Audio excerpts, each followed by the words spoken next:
All right, so why don't we call the order at 8:17? I'm pulling up the agenda. Sorry, I'm a little. No, that's all right. It's okay, Kat, even if you don't, it's not a big deal.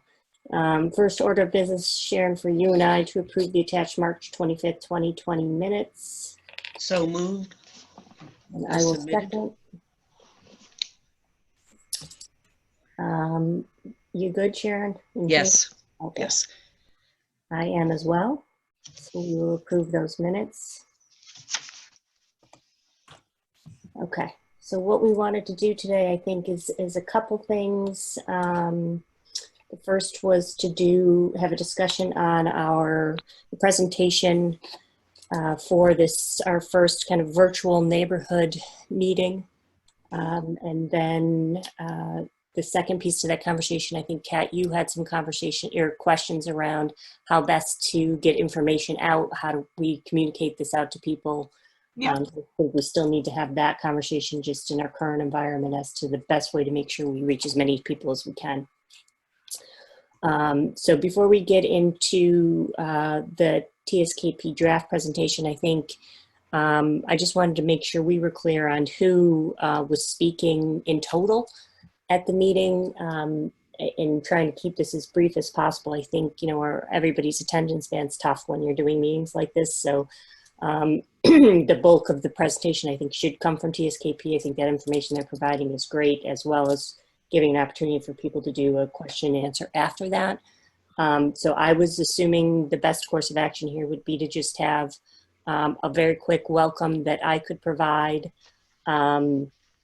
And what I wanted everybody's feedback on is whether we felt the need to still do that kind of level set that we usually do in the beginning of the meetings, or where we are in the process, or whether we think we are with the audience that we're actually dealing with, whether it's not necessary at this time.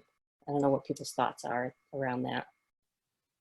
This is Richard. I think that would be good to do, but that's my opinion. A lot of people are unaware and are probably wondering if the project is even going ahead. Okay. Mm-hmm. So from my perspective, putting on my neighbor's hat, I would like to get an update. Okay. Yeah, I think that's a good idea.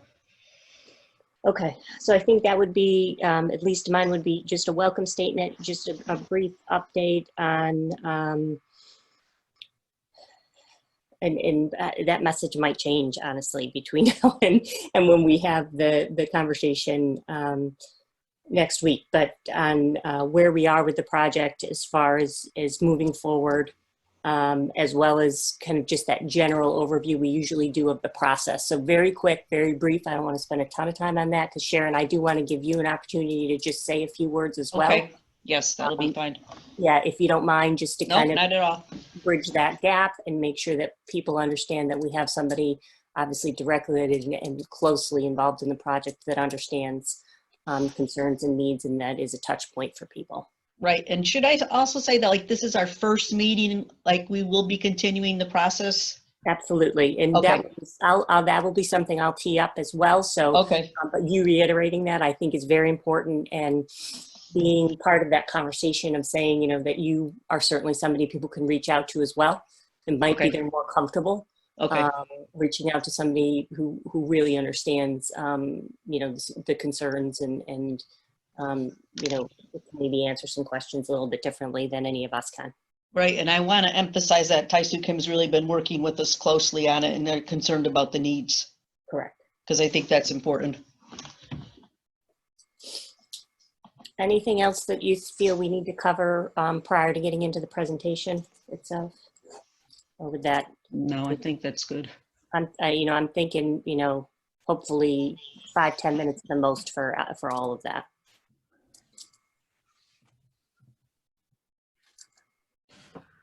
Sounds good. Excellent. Okay. So once we get through that, so it would be me with welcome, the level set of the project and process, Sharon saying a few words, and then I will come back in to hand it over to you first, Richard. Is that how we want to do this? Yes, that would be good. And then I'll introduce Michael, and he will go through the presentation, and both he and I will be able to answer any questions. Okay. And I will make that statement as well in my opening, that what we'd like to do is actually deliver the presentation and then open it up for questions so that people kind of get the full understanding of what we're presenting and then go from there. I think it makes more sense online to do that than to have people asking questions. Do you think we should open it up on chat that people can ask during the presentation? Yes. Okay. That's fine. Do you think we should mention that we could possibly have a public meeting if this is over before September, or should we not even say anything yet? I think, Sharon, I think our general statement around any of this is that as soon as we are able to go back to in-person meetings, we will absolutely move in that direction, meaning, Okay, as soon as we right, cannot do these anymore, right, okay, we will move as such. okay, But that we would like to keep, obviously the conversation and the lines of communication open in the best way that we know how right now. okay. Okay. I would just reiterate, having just recently seen what these meetings look like as an attendee, not a panelist, that your controls are much more limited, and some neighbors that may be jumping in on a Zoom for the first time may not be able to navigate the chat function and won't be able to speak because they won't have microphones. They are listeners only. So you will need to reiterate that they can always reach out to the committee via the website, and Okay. We'll gladly take in their comments as well. I did, Michael. I set the neighborhood meeting up as, this is a webinar which has panelists and attendees, but the meeting I Okay. set up is just a meeting, so everybody would be able to talk or chat. Oh, great. Like I said, I've had a very privileged life on Zoom as a host or panelist, so it was a little scary to be on the other side of that wall. And that's what I figured, is that we want it to be a little bit more where we can field questions and have more participation. So that's why I wanted everybody to be able to have that feature. We have a question out there.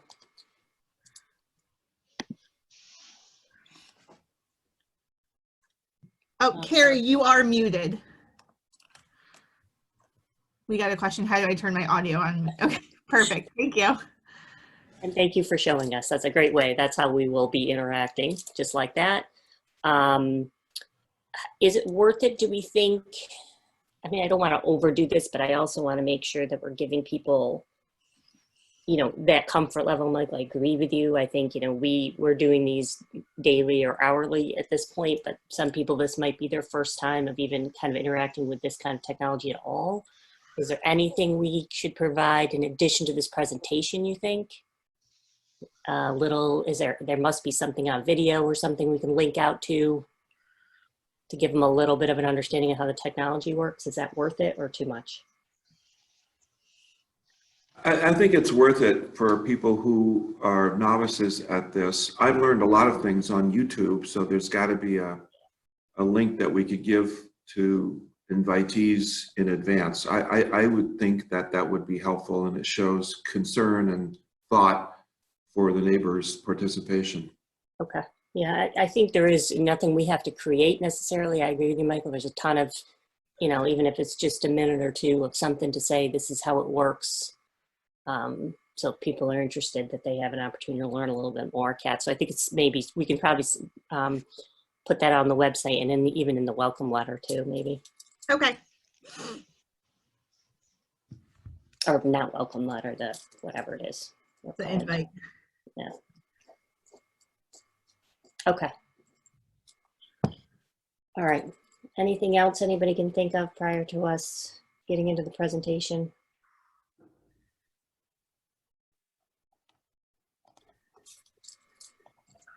All right. Oh, it looks like we have a chat. Hold on. Link, but the kids could demo was a comment. Okay. You can always get Okay, tech good. support from kids. I know. That's it. We're all learning as we go.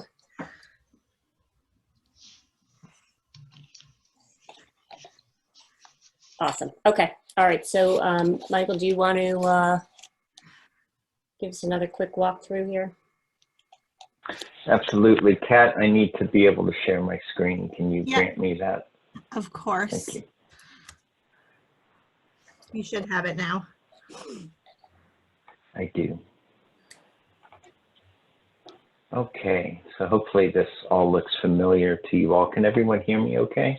Yes. Yep. Yep. Great. Okay, so basically a lot of these exhibits will match what we saw last time, and then I'll try to highlight some of the updates that we have done along the way. So this is still in draft mode, but this is the aerial that orients you and probably shows the houses of the primary participants in our upcoming meeting. This is from the competition and just helps orient people and will allow us to identify where some of the key views are that we're about ready to show them. This is a construction sequence, and what we've done here is we've added some duration. The idea is that this area of the site would be cordoned off for 18 to 20 months of new construction. And then there would be 3 to 4 months of abatement and demolition in this area to take down the existing building, followed by 6 months of site work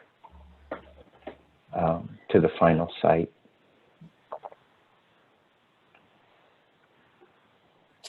Again, this is an oriented view of the final site and helps them picture it three-dimensionally with the relationship of the new high school, the renovated 2003 wing, 1928 building, the upper fields, and the stadium. Main entrance, view between the 2003 building and the new building. This is the view along the east property line. We'll discuss the berm, the service road, the classroom wings, and the terrace. This is a new view intended to show what the building would look like at night if there was an event. So what you're seeing here is the classroom wings are closed off at night, and that central gathering area is lit because that's our egress stairs and our emergency egress out. That's connected to the cafeteria, which connects to the gym and the auditorium.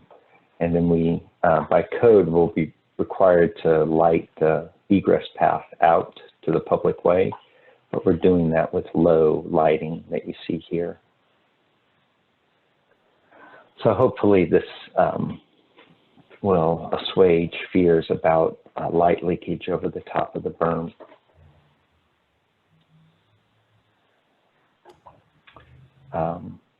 This helps orient them to the existing property line with the existing path and the role that the new service road will play. We can see a little bit of some berming along the existing site here. And then we can talk about how the site is actually structured. We've revamped these views so that they match the orientation of the perspective view. It starts with the upper field, the football field, the building that is now a buffer for all of the activities up the hill. And we'll focus in on this area here with the 150-foot setback, the fence on the property line, the existing trees, such as they are, the new berm, and then the heavy evergreen planting along that new berm.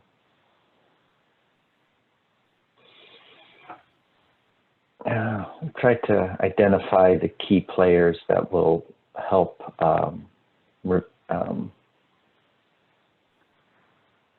protect the abutters' interest during construction with intensive activities. First of all, from the state school construction rate, that's where you get the controls on air quality and monitoring. And then from the town's own ordinances, it controls the time of the day and provides procedures, performance standards, monitoring and reporting for vibration and noise control. And these will all be, the school itself is a special permit in the R40 district.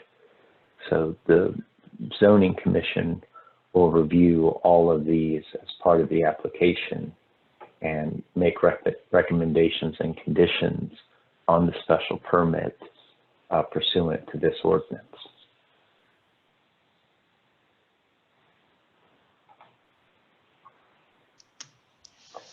I think it's important to illustrate the existing dead ends and inlets on the site.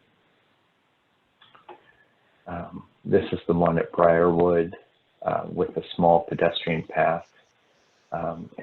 It shows how heavily the foliage screens the site. But here we would envision essentially improving this path, but maintaining it as an access way through the gate and then up over the berm. And then this view is at Crestwood, in which we would have a emergency vehicle access here. And this existing gate would be widened to 14 feet, and we would have a lock that would be controlled by the town and the school property owners. What that provides then is emergency vehicle access only at Crestwood, internal circulation of vehicles on the site. The pedestrian path in the view is gated here and here, so that only in times of emergency are first responders or town vehicles allowed to be on that pathway. And most importantly, the everyday operation of the school keeps the service vehicle traffic interior to the property to a service yard that buffers the majority of the neighbors with the building itself. We have the floor plans in here for reference if people want to know exactly what's going on around the building. For what it's worth, the amount of light spill that you are seeing in the rendering is coming from this elevation, because this area in the evenings will be kept live to support gym, auditorium, or theater functions.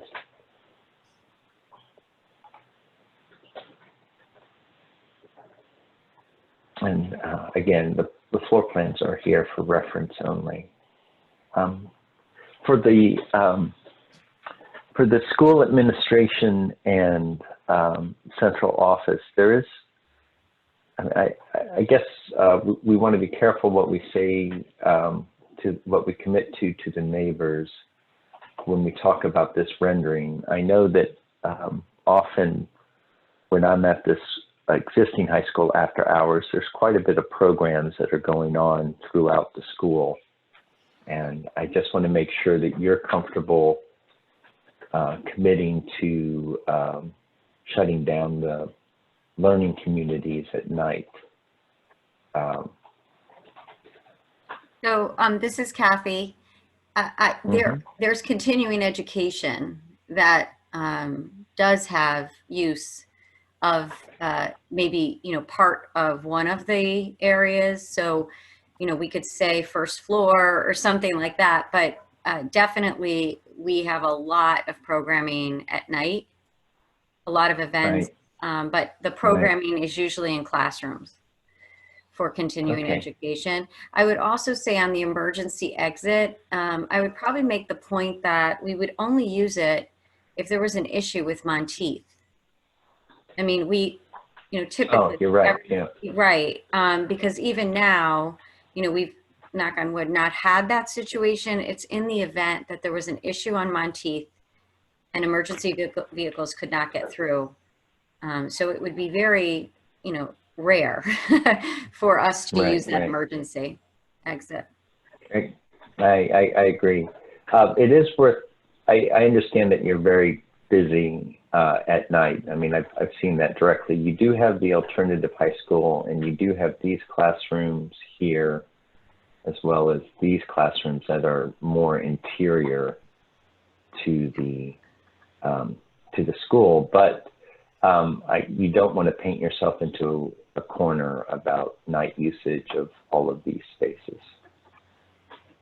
I could get a sense of how many classrooms are used right now to see if this is, it is something that we could be outside of that. But I have to say, it is difficult to say for the, we will never use those areas because we just don't know.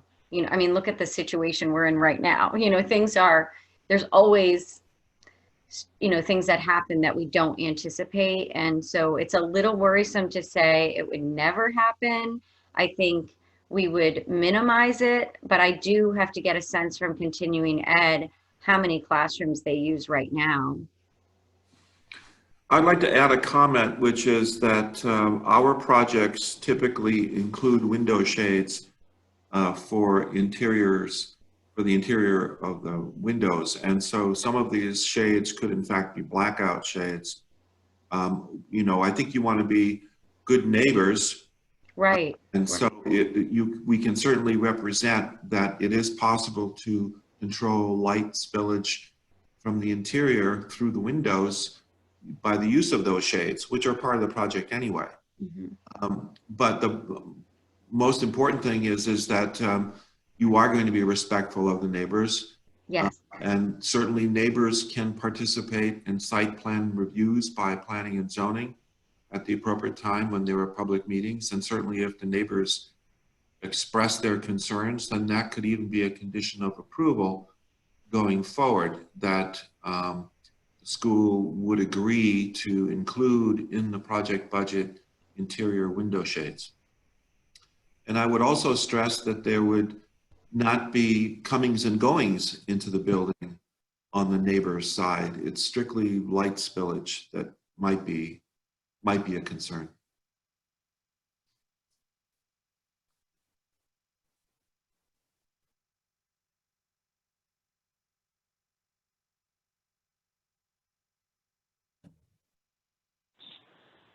Okay. So that is the presentation. I can certainly jump onto any slide that anyone has questions or thoughts about along the way. Regarding the gate over on Crestwood, I think it's currently about 13 feet wide. So when you're making the presentation, you might want to say it's only increasing by 1 foot. So this way you're not scaring people thinking it's going to be a huge road that's going in there. Right. We're meeting with town officials between now and the final presentation too. So we'll confirm that with the fire marshal exactly what width they want.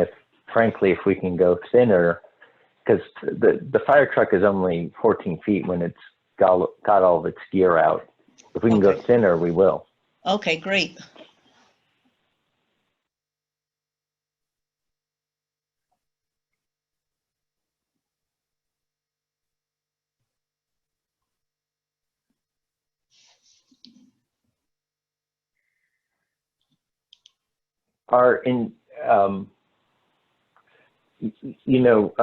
For architects, looking at their buildings is like looking at pictures of their children. So we can be biased a little bit, but I think that the night rendering should be comforting for most people. I'm trying to put myself in the neighbor's point of view. And I think other than perhaps the building height, I think we've tried to address all of their concerns. Yeah, I like the lights along the pathway. They're very nice.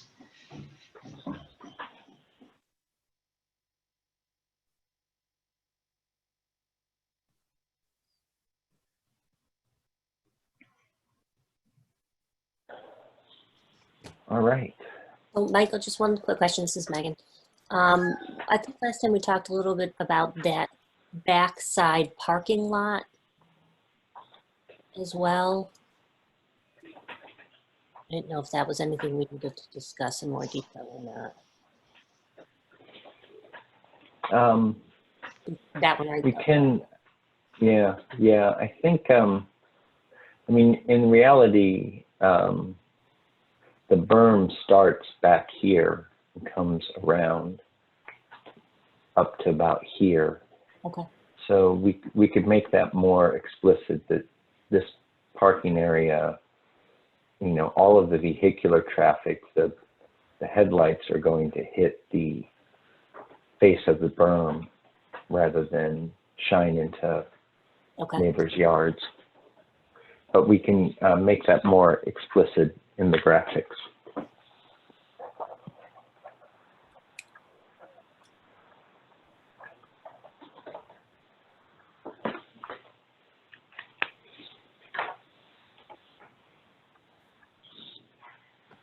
Michael, in addition to the berm, we also have a fence that we're proposing to put along that line.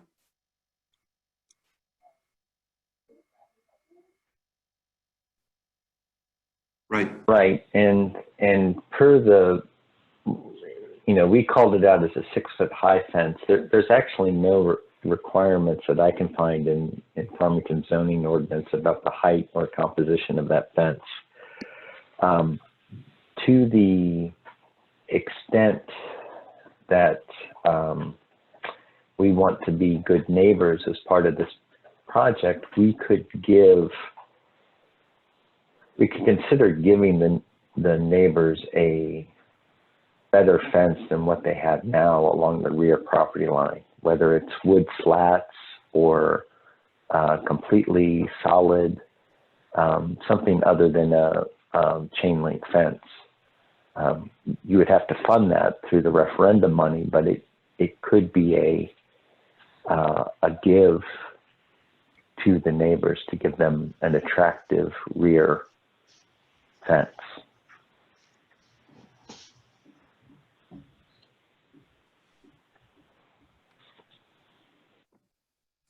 Well, certainly some neighbors would be concerned about the nature of that fence. You know, what does it look like? Are they going to have any plantings on the neighbor's side of the fence? Who's going to be maintaining the fence? All those sorts of questions. So we can certainly say that the exact placement of the fence is still subject to review by the Planning and Zoning Commission and by neighbors' comments who may arrive at those public meetings, but we don't need to put the fence on the property line. In fact, we probably will be required to set it back or set it into the high school property some distance in order to allow school facilities, the district's facilities folks, to maintain that fence without trespassing on the neighbor's property. So the exact placement of that fence, I'm not sure we can say just yet, but certainly we would be respectful of the neighbor's wishes and the practical needs of maintaining that fence so that I think this is a question for Russ, because I know that they have standards of what fences they use. So we don't maintain any of that as a school district. Our town does. And so I do think that Russ should weigh in, because there are particular standards that he uses so that there's ease in maintenance, and he would know how far back he would set it. So, I mean, it's something that we could probably get the answer to sooner than later. Yeah, that's a very good point. Thank you. And Richard, Russ is in the meeting that you're having later today with town officials. All right, great. We'll bring that up then.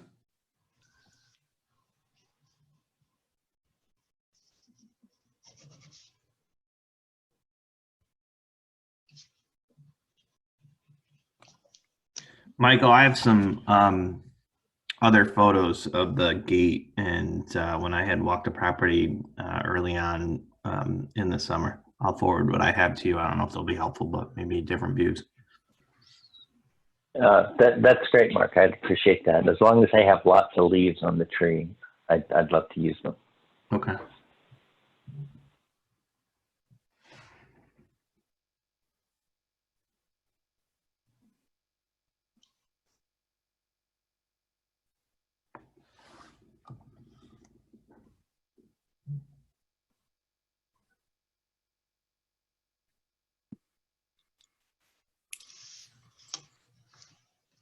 Sharon, or even No. Marcus? I think Marcus I think it looks good. I think it'll answer a lot of the questions they have. okay. Yeah, I think it looks great. Great. Marcus, Thank you all very much. yeah, Marcus, anything you're seeing? Marcus is listening in.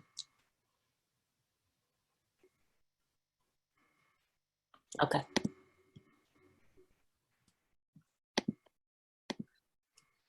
Okay, so at this point then, once the presentation is complete, we would then open it up for questions and answers at that point. Kat, are you going to be administering kind of the process at that point? Yes, yeah, I can do that. Okay. I think what we'll do is, because everybody will be on, it'll be one list of people instead of panelists and attendees, we could just have somebody raise their hand with that raise hand button if they want to speak, and then we can mute and unmute and call on people from there, just to have some sense of order. Okay. And address anything via chat that we might have received during the presentation at that time. Yep.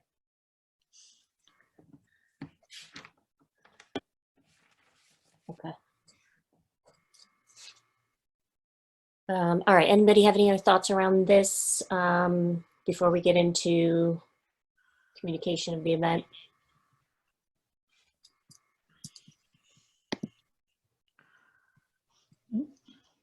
All right. All right, Kat, so what are your thoughts or questions around how we get the word out here? Well, so we have a letter ready to go. I want to get that out sooner rather than later, just because we are planning on next Thursday, the 9th. Mm-hmm. Some questions that both you, Meg, and Sharon sent to me is a general statement in that letter about the FHS Building Committee, just so we can finalize the letter before we talk about how we're going to get it out. Yep. I can add that in, definitely, just like a quick level set. And then a note that everybody is muted upon entry, I think would be helpful, because sometimes people come in and aren't sure if, what the audio is on or what's going on. So Sharon suggested putting a time from 6:30 to 8, just to give people an idea of how long this could last and a timeline. And then I use the word neighbors quite frequently, but referring to it as the Highlands directly, so that it's clear who we're talking to. And I know, Kat, I know Marcus had reached out to me too and wanted to make sure that we were kind of using language around engagement and, anything we can say about, whether we call it, maybe we call it the, neighborhood engagement committee, something along those lines versus communication. Okay, got it. I think that's a good idea, because his thought was around, making sure people understand it's not necessarily communicating to them, it's we're engaging them in the process, which I think makes sense. Okay, yep, I like that. Now, in terms of spreading the word, we have the letter. We'll put it on the website. I know, Sharon, you mentioned that there's a Facebook group. Right, the Highlands page. Okay, is there like an email list that maybe some Highlands neighbors have? Or, I wonder if we should just mail it directly to at least the abutting neighbors that are right there at a minimum. I can post it on the Highlands page. I don't have an email list. I don't know if Marcus does. He may have something from his group. Okay. I can certainly post it and say when the meeting is, and I can send you something to see if it's appropriate to put out there. I think you could just use the language, once we finalize the letter, you can just take it right from there. Okay. Marcus said just Okay. chatted, he doesn't have a Highlands email list. So I think what we'll do is try to post it there, post it online, and then I would send it at least in the mail to the abutting neighbors, just so Okay. you know, they're the ones that are impacted and we want to engage with the most. Okay, regarding the abutting neighbors, would that include some of the neighbors near the football field as well? Because that's considered Knollwood and that goes up quite a bit. I mean, I'd like to hear people's thoughts on that, but if they're up by the football field, there's not much changing. up Okay, there, right? I mean, feel free to weigh in on that, everyone. yeah,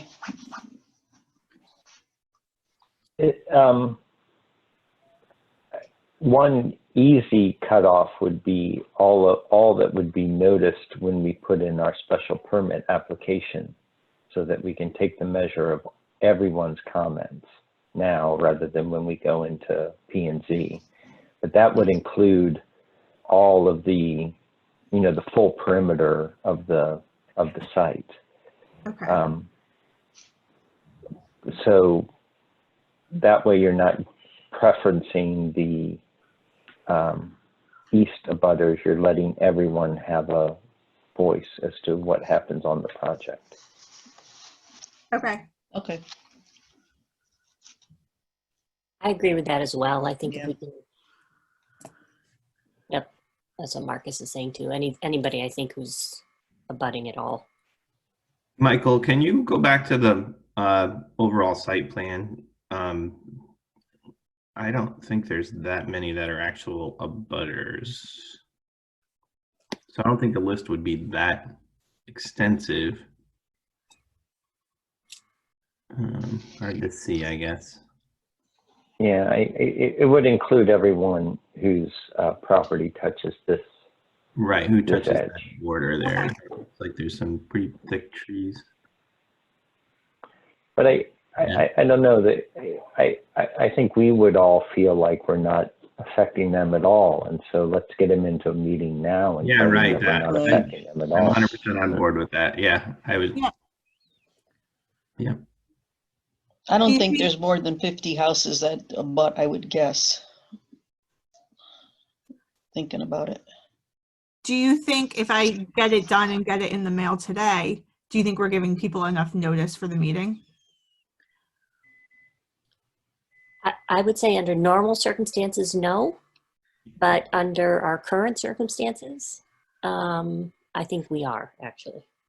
Okay. Okay. I'm not sure what other conflicts people have. Yeah, that's But true. That's true. I don't know. People can disagree with me on that though, if they feel differently. I think it's sufficient. Okay. And Marcus did a chat saying that the west side abutters are probably more concerned about the demo phase. Good point.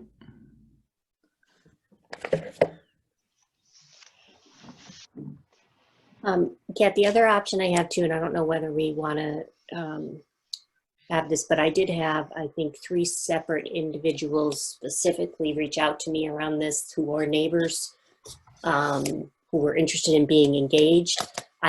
We could also use them directly if we felt it was, if you want me to send the letter directly to them and say if there's any way they could help us distribute this information. Yeah. I think that would be helpful. I think also I'll add to the letter is, share this information with your neighbors. Yep. Just so people can communicate it that way as well.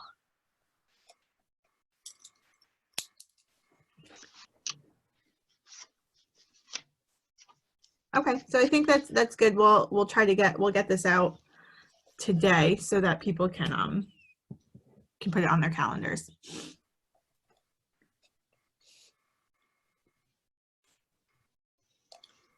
Okay, any other questions or concerns or thoughts people have around this?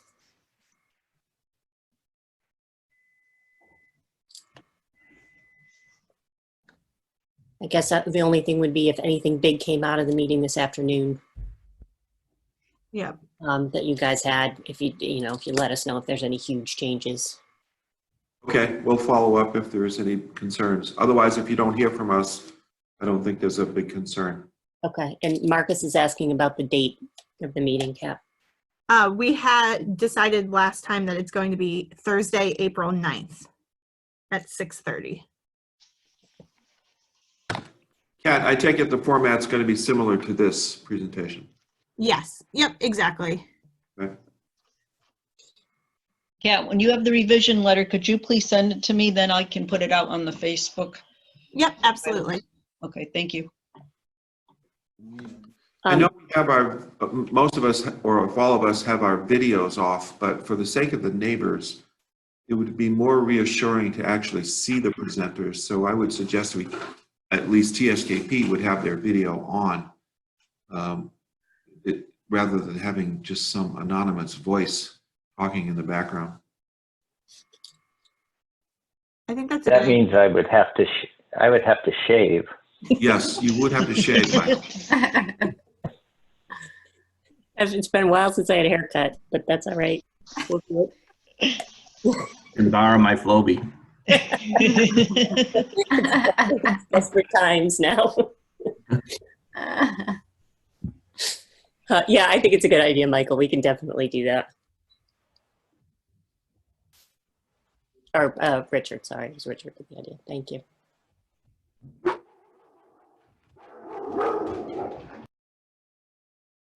Okay. And Kat, do you want me to see if I can find a video on YouTube? Would that take some of the work off your plate? Yeah, if there's a tutorial for Zoom meetings, that would be helpful. Okay. I'll take it. I'll get that to you as soon as I can. Okay, thank you. All right. If there's no other questions or comments, I think we're in pretty good shape here. So at this point, Sharon, if I could get a motion to adjourn at 8:58. So moved. I'll second, and I approve. Approved. All right, we are all set and adjourned. Thank you. Thank All right. you.